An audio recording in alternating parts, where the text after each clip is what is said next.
பக்தி Beast channel நேயர்கள் அனைவருக்கும் வணக்கம். ஸ்ரீ ராகவேந்திரர் துணை சிவவாக்கு ஜோதிடர் கிருஷ்ணவேணி. குரு பெயர்ச்சி பலாபலன் 2026 ஜூன் 2ஆம் தேதி செவ்வாய்க்கிழமை பெயரக்கூடிய இந்த பெயர்ச்சி எல்லாருக்குமே ஒரு எதிர்பார்ப்பு. ஏன்னா குருங்கிறது சுபகிரகம். இந்த சுபகிரகம் 9 கிரகத்தில் வலிமையானது. குரு அப்படின்னாவே குழந்தை பாக்கியத்துக்கு உரிய புத்திரக்காரருடைய கிரகம்னு அர்த்தம். குரு தொழில், வருமானம், திருமணம், குழந்தை பாக்கியம் எல்லாத்தையும் கொடுக்கக்கூடிய ஒரு அருமையான கிரகம். இந்த வியாழன் நோக்கு அப்படிம்பாங்க. அப்பேற்பட்ட இந்த குரு பெயர்ச்சி ஒவ்வொரு வருடமும் அதிசாரமாகவும் அப்புறம் வக்கரகதியாக இப்படி மாறி வரக்கூடிய அமைப்பில் பக்கத்து கட்டம், அதாவது எந்த கட்டத்துக்கு பெயர்றாரோ அந்த கட்டத்துக்கு போவார். இப்போ பார்த்தீங்கன்னா காலசக்கரத்திற்கு 4ஆம் பாவகம் அப்படின்னு சொல்லக்கூடிய கடகத்திற்கு குரு பகவான் உச்சம் பெற்று அக்டோபர் 31ஆம் தேதி சிம்மத்துக்கு அதிசாரமாக போகக்கூடிய அமைப்பு. அப்புறமும் ஜனவரி 24 பார்த்தீங்கன்னா அந்த தேதியில் வக்கரகதியாக கடகத்துக்கு மீண்டும் ரிவர்ஸில் வரக்கூடிய காலகட்டங்கள்.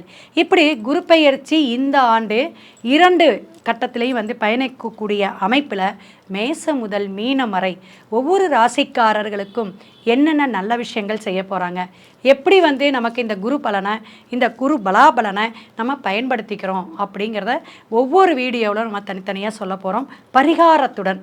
ஏன் இந்த பரிகாரம் எதற்கு அப்படின்னு பார்த்தீங்கன்னா, திருமண தடை இருக்கலாம், குழந்தை பாக்கியம் ரொம்ப வருஷமாக இல்லாமல் இருக்கலாம், தொழில் நல்லா நான் உழைக்கிறேங்க அதற்கான வருமானம் இல்லை, கஷ்டப்படுறதுக்கான ஊதியம் இல்லை அப்படிங்கிறவங்களுக்கு எல்லாத்துக்குமே குரு நல்ல வலிமையாக வரும்பொழுது கண்டிப்பாக சிறப்பான பலாபலனை கொடுப்பாங்க. உச்சம் பெற்று வரக்கூடிய இந்த கடகராசியில் வரக்கூடிய அமைப்பு எல்லா ராசிக்காரர்களுக்கும் ஒரு ப்ளஸ்ஸுன்னே சொல்லலாம். ஏன்னா அந்த 12 கட்டத்திலையும் 12 ஆண்டுகள் ஒவ்வொரு ஆண்டாக பெயரக்கூடிய அமைப்பு குருக்கு உண்டு.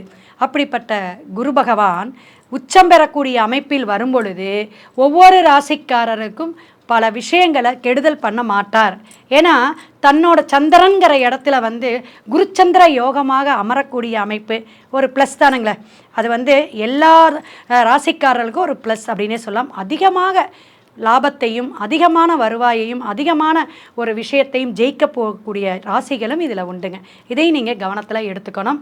மிக சிறப்பான இந்த குரு பெயர்ச்சியோட பலாபலனில் இன்னும் ஒரு முக்கியமான விஷயம் என்ன அப்படின்னா, உங்களுடைய ஜாதக கட்டத்தில், ஜனன ஜாதக கட்டத்தில் குரு எங்கே இருக்கிறார்.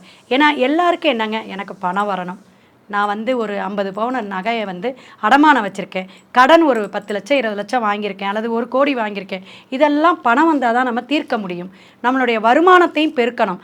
அப்போ இதுக்கெல்லாமே குரு எந்த இடத்துக்கு வந்தால் அந்த வரும்பொழுது நமக்கு அந்த பணத்தை ஈட்டக்கூடிய அமைப்பு அப்படிங்கிறது உங்களுடைய குருவுக்கு, இங்கே வரக்கூடிய அந்த கோச்சார குருவுக்கும் ஒரு தொடர்பு இருக்கணும். அதை நீங்கள் ஃபோன் பண்ணி தான் கேட்டுக்கணும்.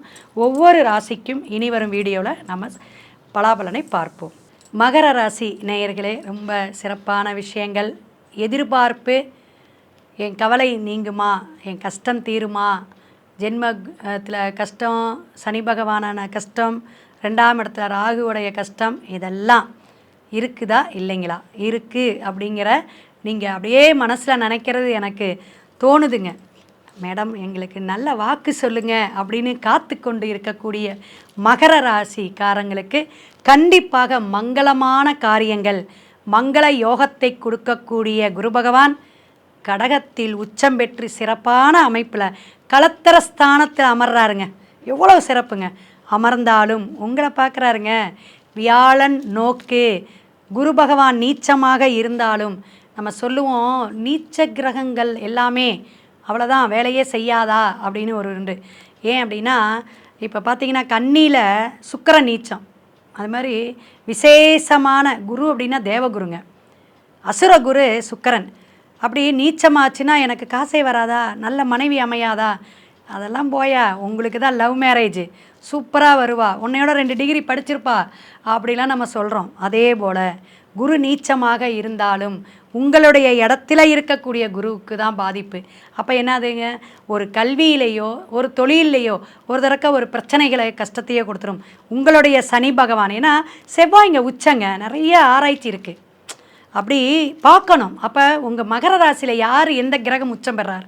செவ்வாய் உச்சம் பெறார். நான் இருக்கேன், தைரியமானவங்க. மகர ராசிக்காரங்க வெளியே பார்த்தீங்கன்னா உங்களுக்கு பெரிய ஆக்டரே தெரியும். அவர் எப்படிங்க ஜாலியாக விளையாடுறது, இது மாதிரி கமெண்ட் அடிக்கிறது, அந்த காமெடியிலையும் ரொம்ப ரசித்து குழந்தைங்கள பார்க்க வைக்கிறது யார் அப்படின்னு உங்களுக்கு தெரியும். அப்பேற்பட்ட இன்றைக்கும் நான் மாசு அப்படிங்கிற மாதிரி ஸ்டாராக விளங்கக்கூடிய சூப்பர் ஸ்டார் தெரியும். அப்போ அந்த மகர ராசி எப்படின்னா, தன்னை எவ்வளோ பிரச்சனைகள் இருந்தாலும் அடுத்தவங்கள சந்தோஷப்படுத்துறது உங்களுக்கு நிகர் உங்கள் தாங்க. அது எதாக இருந்தாலும் கவலைப்படாது, ஜாலியாக இருக்கேன் அப்படின்னு அந்த ஒரு ஜாலியாக அப்படி தலையை கோதிக்கிட்டு போயிடுவார். அந்த விஷயம்லாம் எவ்வளோ நமக்கு ஒரு சந்தோஷத்தை கொடுக்குறது, ஒரு மகிழ்ச்சியை கொடுக்குது. அப்படிங்கிற மாதிரி இந்த தடவை இந்த குரு பெயர்ச்சி உங்களை பார்க்கறது, திருமண தடை, குழந்தை பாக்கியம் கிடைக்க போகுது, தொழில் நல்ல பிரகாசமாக இருக்க போகுது. இனிமேல் உங்களுடைய காலகட்டம் நல்ல உயர்வு, அந்தஸ்து எல்லாத்தையும் கொடுக்க போகுது. ஆரோக்கியமான விஷயம் நடக்கக்கூடிய காலகட்டமாக, அதிர்ஷ்டத்தை கொடுக்கக்கூடிய காலகட்டமாக உங்கள் குரு பார்க்குறார் அப்படின்னு சொல்லலாம். அப்போ நீசத்துக்கெல்லாம் நமக்கு பிரச்சனையே இல்லைங்க. வெளியூர் எப்பயுமே குரு கெட்டு போச்சுன்னு வச்சுங்களேன். இன்றைக்கி ஒரு ஜோசியம் சொல்லித்தரேன், கற்றுக்குங்க. குரு பகவான் உங்களுடைய 12 கட்டத்தில் கெட்டு போனால் அடுத்த நாடு, அடுத்த மாநிலம், அடுத்த ஊரில் போய் மாவட்டத்தில் பிழைக்கணும்னு அர்த்தங்க. வேலை தான், வேறு ஒன்றுமே இல்லைங்க. பயப்படாமல் இருங்க, நல்லா இருக்குது. மகரத்துக்கு மாசான வெற்றி, மகத்துவமான குரு பகவானுடைய பலாபலன் உங்களுக்கு உண்டு. அத்தனை முயற்சியும் செய்யணும். ஜென்மத்தை பார்க்குறார், 5ஆம் பார்வையாகல 7ஆம் பார்வையாக பார்க்குறார். அது எவ்வளோ விசேஷம். திருமணம் ஆகாதவங்களுக்கு திருமணம், குழந்தை பாக்கியம் இல்லாதவங்களுக்கு 5ஆம் பார்வையாக பார்க்கக்கூடியது 11ஆம் இடத்தை பார்க்குறார். உங்களோட குழந்தைகள் நல்லா படிப்பாங்க, உங்கள் குழந்தைங்களுக்கு நல்ல காலேஜில் சீட்டு கிடைக்கும், உங்கள் குழந்தைங்கள்னால லாபம் கிடைக்கும், வெளிநாடு வெளியூர் போவாங்க. இந்த விருச்சிகத்தை பார்க்குறது எதுங்க? 11ஆம் பாவகம். அவ்வளோ சிறப்பாக இருக்கும். அப்போ பார்க்கக்கூடிய இடத்தை பொறுத்து தான். அப்போ உங்களுக்கு லாபம் வருமா வராதுங்க? செஞ்ச தொழிலெலாம் படுத்து போச்சு, லாஸ் ஆயிடுச்சு அப்படின்னா அப்புறம் பட்ட மரம் திளைக்கும். எப்படிங்க? மகரத்துக்கு பட்ட மரம் தலைக்க போகுது குருனால தான். எவ்வளோ ஒரு வருஷம் இருக்குது, எவ்வளோ சாதிக்கலாம். ஒரு மாதத்தில் ஓஹோன்னு வந்தவங்களாம் இருக்காங்களா? இல்லைங்களா? ஸோ அந்த அளவுக்கு உங்களுக்கு உற்சாகமான குருவுடைய வரவேற்பை நீங்கள் தான் தக்க வச்சுக்கணும். 9ஆம் பார்வையாக உங்களுடைய முயற்சிங்கக்கூடிய அந்த மீனத்தை பார்க்கக்கூடியது ரொம்ப ரொம்ப விசேஷம். வீரியம், முயற்சி பாவத்தை குரு பார்க்கும்போது நீங்கள் எந்தெந்த இடத்துல போட்டி போடுறீங்களோ, இப்போ விளையாட்டுத்துறையில் இருக்கலாம், ஒரு சினிமா துறையில் இருக்கலாம். ரொம்ப வருஷமாக இருக்கேங்க, நான் ஆஸ்திரேலியாவில் தான் ஷூட்டிங் பண்ணணும்னு நினச்சேன், மலேசியாவில் இருக்கணும், சிங்கப்பூருக்கு போகணும். எவ்வளோ பேர் இருக்காங்க. எத்தனை சீரியல் நடிகர்லாம் நமக்கு ஜாதகம் பார்க்குறாங்க. எனக்கு இந்த வருஷம் நல்ல ஷூட்டிங், நிறைய வாய்ப்புகள் கிடைக்குமா கேட்குறாங்க ஆன்லைனில். அப்போ இவங்களுக்கெல்லாம் எப்படி இருக்குது? குரு நல்லா இருக்காரா, சுக்கிரன் நல்லா இருக்காரா, இந்த ரெண்டுக்கு ராகு எப்படி சப்போர்ட் பண்ணுவார்? அவ்வளோதான். மீடியா துறைக்கெல்லாம் அவ்வளோதான். குரு, சுக்கிரன், ராகு இதை பார்த்து தூளாக சொல்லிடுவோம். ஸோ அப்போ இந்த குரு உங்களுக்கு விசேஷமான பார்வை. நீங்கள் நினைத்த காரியம் எல்லாமே ஜெயம். ஷேர் மார்க்கெட்டிங்கில் போடலாம், இன்வெஸ்ட்மெண்ட் அப்படிங்கிறத நீங்கள் பண்ணுங்கள்.